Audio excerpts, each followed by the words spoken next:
Good morning, tubers. Yes, I'm trying to figure out what I have without reverse gear. So I took the legs out and put it in forward before you take that out. So everything looks fantastic. The gimbal bearing and also the bellow inside is nice and oily, so there's no water getting into it.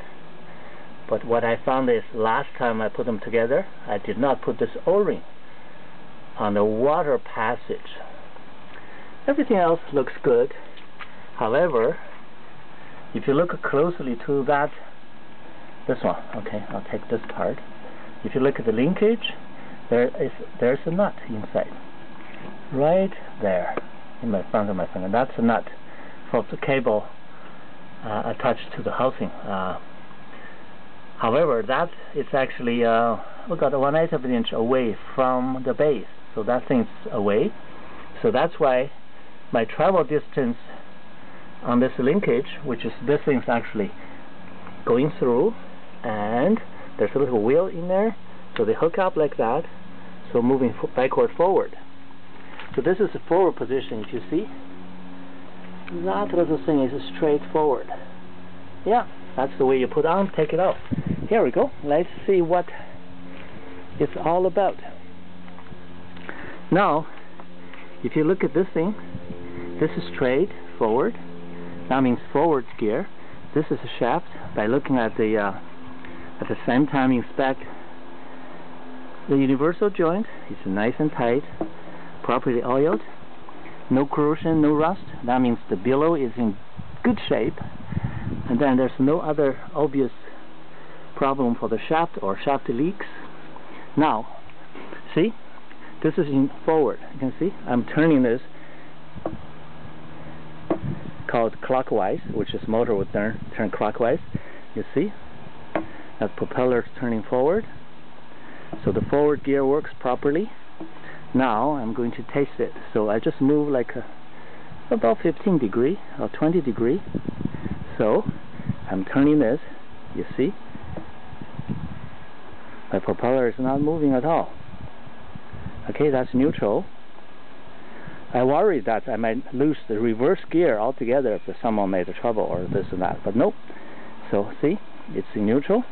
Now I'm going to move this little lever a little bit more. See, just another 15 degree or 20 degree. Here we go. Just look, I'm still going clockwise. Oh, sorry, this got to be in gear. Oh, it's not in gear yet. I'm going to put it in gear. There we go. It's supposed to be in gear, so it's a little bit more. See the lever, it's from the straight to here, we're talking about 60 degree or 65 degree minimum. Now, if you look at clockwise, if you look at the propeller, it's going backward. Okay, so the gear works fine. Only issue I have is the cable movement is not adequate to turn this 65 degree. By turning to 55 or 50 still stays in neutral, but would not engage in reverse. So now my problem, I have to figure that out, is the travel distance on the cable is not good enough by some restrictions. What I can see is that little nut. There's another gentleman in the program showing that little base nut has to be seated completely before this travel would get. I lose like 1/8 of an inch, and also the cable might have slack, and so on and so forth. That's why I might not have a complete travel distance. So now I'm going to go inside the control linkage to give it another exam, see how much movement I have. This little movement, I'm talking about only 2 inches here. See, that's forward. If you move all the way back, there will be 2 inches. I don't think it's enough. I prefer 3 inch or 2.5. I will have a reverse. Here is my issue. I'll put another video once I got the problem resolved. Looks like it's not a hard fit, hard fix, but if this cable is worn, I might have to replace the cable. So I'll see what I'm getting into it. Thank you so much. Have a very nice day. Enjoy the sunshine. I can't wait to put this boat